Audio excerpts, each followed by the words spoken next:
এখন আগের শ্লোকটির ভাব দৃঢ় করার উদ্দেশ্যেই ভগবান পরবর্তী শ্লোকে উদাহরণ দিচ্ছেন। এটি গীতার 2য় অধ্যায়ের 51তম শ্লোক। ওং শ্রী পরমাত্মনে নমঃ।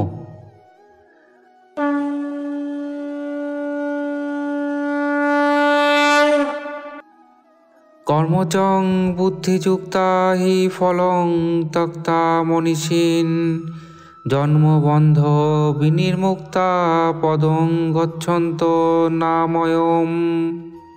সমতাযুক্ত বুদ্ধিমান সাধকগণ কর্মজনিত ফল ত্যাগ করে জন্মরূপ বন্ধন থেকে মুক্ত হয়ে নির্বিকার পথ প্রাপ্ত হন। যিনি সমতাযুক্ত তিনি বাস্তবে বুদ্ধিমান অর্থাৎ জ্ঞানী। অষ্টাদশ অধ্যায়ের 10ম শ্লোকেও বলা হয়েছে যে ব্যক্তি দুঃখকর কর্মে দ্বেষ করেন না এবং সুখকর কর্মে আসক্ত হন না তিনি প্রকৃত মেধাবী অর্থাৎ বুদ্ধিমান। কর্ম তো ফলের রূপে পরিণত হয় এবং সেই ফল কেউই পরিত্যাগ করতে পারে না। যেমন কেউ যদি নিষ্কাম ভাব নিয়ে খেতে বীজ রোপণ করে তবে তাতে কি শস্য উৎপন্ন হবে না? বীজ রোপণ করলে গাছ নিশ্চয় উৎপন্ন হবে। তেমনি কেউ নিষ্কাম ভাব নিয়ে কর্ম করলেও তার ফল অবশ্যই হবে। সুতরাং এই স্থানে কর্মজনিত ফল ত্যাগের অর্থ হল কর্মজনিত ফলের ইচ্ছা, কামনা, মমতা, বাসনা ইত্যাদি পরিত্যাগ করা। সকলেই এগুলি ত্যাগ করতে সক্ষম।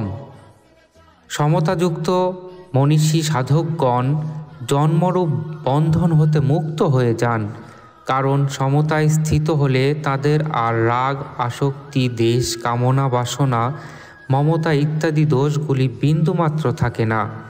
সেই জন্য তাদের আর পুনর্জন্ম হওয়ার কোনো কারণ থাকে না। তারা জন্ম মৃত্যুরূপ বন্ধন থেকে চিরকালের মতো মুক্ত হয়ে যান। রোগ হচ্ছে এক প্রকার বিকার। যার কোনো প্রকার বিকার থাকে না তাকে অনাময় বা নির্বিকার বলা হয়। সমতাযুক্ত মনীষীগণ এই নির্বিকার পথ প্রাপ্ত হন।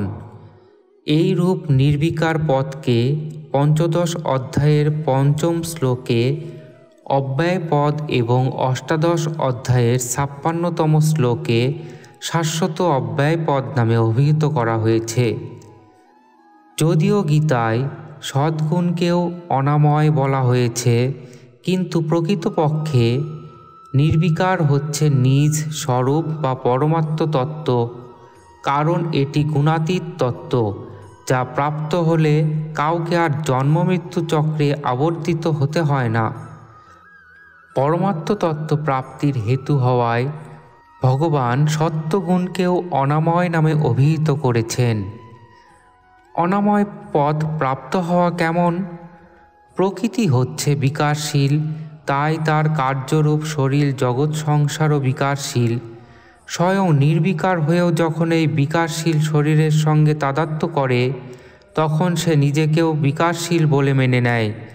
কিন্তু যখন সে শরীরের সঙ্গে মেনে নেওয়া সম্পর্ক ত্যাগ করে তখন তার নিজ সহজ নির্বিকার স্বরূপের অনুভব হয়। এই স্বাভাবিক নির্বিকারত্ব অনুভব করাকেই এখানে অনাময় পথ প্রাপ্ত বলা হয়েছে। অনাময় প্রাপ্তির একটি নিশ্চিত উপায় হল সমতা।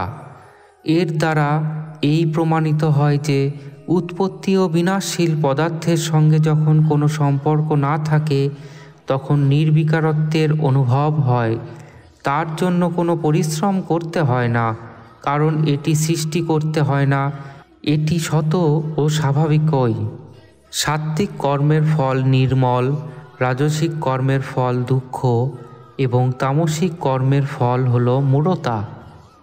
সমতাযুক্ত ব্যক্তি এই 3 প্রকারের ফল পরিত্যাগ করেন। কর্মজনিত ফল ত্যাগের 2টি অর্থ হয়: ফলেচ্ছা পরিত্যাগ করা এবং কর্মের ফলস্বরূপ অনুকূল প্রতিকূল পরিস্থিতি উপস্থিত হলেও তাতে সুখী বা দুঃখিত না হওয়া। প্রকৃতপক্ষে উৎপত্তি ও বিনাশশীল সমস্ত জগৎ সংসারী কর্মফল অর্থাৎ বন্ধন। বিনাশশীল বস্তুমাত্রই কর্মফল, তাই এই জগৎ সংসারে কর্মফল ব্যতীত আর কিছুই নেই। কর্মফল ত্যাগ করলে আর কোনো বন্ধনই অবশিষ্ট থাকে না। মনীষী শব্দটির অর্থ হল জ্ঞানী, অর্থাৎ সমবুদ্ধি সম্পন্ন। পূর্ব শ্লোক অনুযায়ী সমতাপূর্বক কর্ম করাই হল বুদ্ধিমত্তা। গচ্ছন্তি পদটির তিনটি অর্থ হয়। এক, জ্ঞান হওয়া; দ্বিতীয়, গমন করা; তৃতীয়, প্রাপ্ত হওয়া। এখানে নির্বিকার পদ প্রাপ্তির অর্থ হল জন্মমরণ থেকে রহিত হওয়া এবং নির্বিকার পদের স্বতঃসিদ্ধ প্রাপ্তির জ্ঞান হয়ে যাওয়া। কারণ নিত্য নিবৃত্তেরই নিবৃত্তি হয় এবং নিত্য প্রাপ্তেরই প্রাপ্তি হয়। এই শ্লোকে প্রমাণিত হয় যে কর্মযোগ মুক্তির ও কল্যাণ প্রাপ্তির পৃথক সাধন। কর্মযোগের দ্বারা সংসারের নিবৃত্তি এবং পরমাত্ম তত্ত্বের প্রাপ্তি উভয়ই হয়ে থাকে। হরি ওং তৎসৎ।